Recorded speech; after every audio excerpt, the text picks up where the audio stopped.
Welcome to भाकरी to brownie. आज आपण एक बंगाली मिठाई करणार आहोत। स्वातंत्र्य दिनाचं निमित्त साधून मी ते ट्राय कलर मध्ये करते। चला करूया।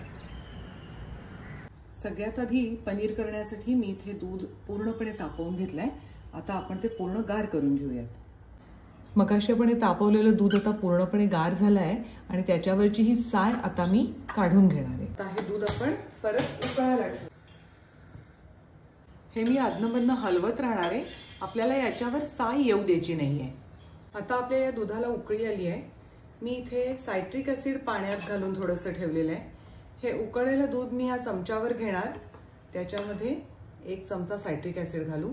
तर दूध फाटलं की आपण ते खाली घालू। अशा पद्धतीने आपण ह्या सगळ्या दुधाचं पनीर करून घेऊ। खाली बारीक गॅस चालूच आहे। इथे आता सगळ्या दुधाचं पनीर झालंय। आपण हे गाळून घेऊ। आता ह्या पनीरवर आपण थोडं स्वच्छ साधं पाणी घालूयात आणि यातला एक्सेस ऍसिडिक पार्ट जो असेल तो आपण काढून घेऊ। आपलं पनीर तयार आहे। ते आपण या चाळणीवरच तासभर ठेवून देणार आहोत, वर थोडंसं वजन ठेवून, आणि मग पुढची प्रोसेस करू। आता हे आपलं पनीर तयार आहे। मी ते हाताने मोडून घेते आणि त्याच्यामध्ये हे कॉर्नफ्लावर घालून, आता कॉर्नफ्लावर आणि पनीर छान एकत्र झालंय, पण ते आणखी मिळून येण्यासाठी मी आता ते मिक्सरमधनं फिरवून घेणार आहे। यानी आपला वेळ आणि कष्ट दोन्ही वाचतील। मिक्सरमधनं फिरवल्यावर याचा अगदी असा मऊ छान गोळा तयार झालाय। आता या गोळ्याचे आपण 2 भाग करूयात। हा हिरवा गोळा झाला, आता हा ऑरेंज करून घेऊ। आपला ऑरेंज गोळा सुद्धा तयार आहे। आता आपण इथे साखर आणि पाणी एकत्र उकळायला ठेवूयात। कळतंय तोवर आपण आपले गोळे करून घेऊ। मी याचे असे एकसारखे भाग करून घेतले।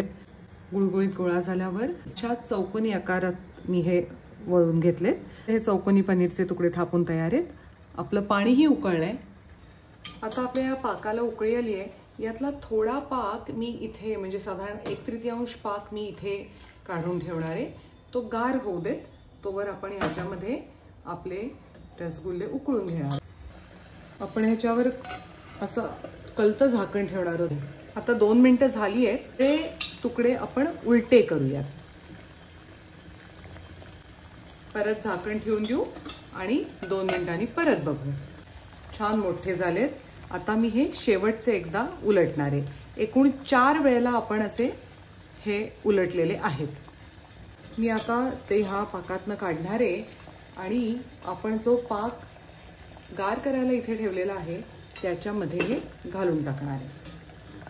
कंपॅरिझनसाठी शेजारी ठेवले, तो ऑलमोस्ट दुप्पट झालेला आहे। आपले हे ऑरेंज आणि ग्रीन कलरचे रसगुल्ले पाकात आपण गार करतोय, तोवर मधल्या फिलिंगसाठी मी इथे खवा घेतलेला आहे। त्यामध्ये थोडीशी पिठी साखर घालूयात, कारण आपले रसगुल्ले ऑलरेडी गोड आहेतच।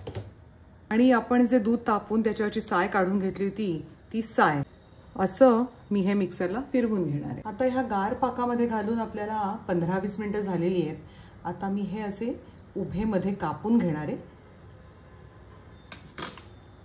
हे बघा कशी छान जाळी पडली आहे।